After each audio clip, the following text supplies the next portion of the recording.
Hello, this is my audience. Audience, you may sit down.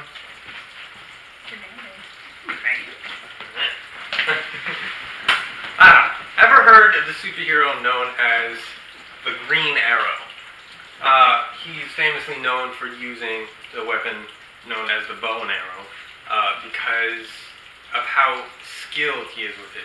But the bow and arrow itself is a marvel in its own. Good morning, Dr. Council and all my fellow classmates. Today I will be presenting to you the bow and arrow, the history of it, the effectiveness of it, and just how cool it is. So, history of the bow and arrow. According to Roland Bohr, author of Bows and Arrows, the bow first arrived in North America in around 250 AD. But another author, Steve Tomka, of the article The Adoption of the Bow and Arrow, has several of his sources saying that it has arrived in the North Arctic, North America, close to the Canadian border, around 500 to 600 AD. So we can estimate that the bow and arrow probably arrived in what we know as the U.S. in around 300 to 400 AD. So the bow and arrow was the next step up from a weapon known as the Atlatl, spelled really weird, ATL, and it was just a stick that had a notch on it that you could fling a spear with. The bow and arrow eventually made its way over there for being easier to learn, easier to use. You could hunt most common game with it, as opposed to the Atlatl, which required some skill because they're balancing this giant stick on it. And way too difficult and way too complicated. So when this made its way over here, it became an amazing hunting weapon for those hunting tribes.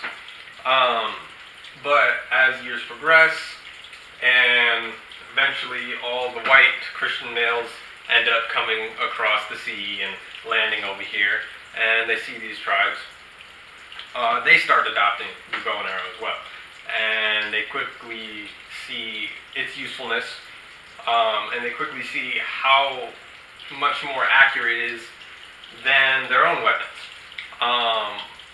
And even though it was that much more accurate, it was seen as only good enough for a hunting weapon and not as good in combat, because of the skill needed to fire an arrow at a target. And so they stuck to traditional warfare, and that's why you never saw these soldiers adopting it back then. So now what I'd like to talk about is the parts of the arrow itself before I go in and show you just how superior this weapon was to a firearm. So the bow and arrow has the arrow rest, which this is commonly on modern bows. On later bows, the only parts you had were a string and lower and upper limb and a notch on the string to pull the arrow back on.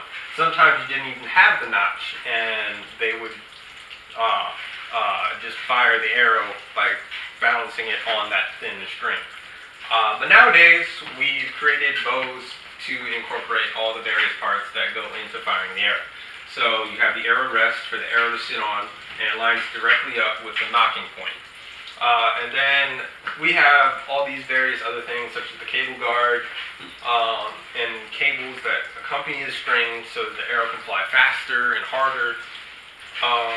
You have bow sights, and this handle riser is just what it says. It rises the handle where you grip it.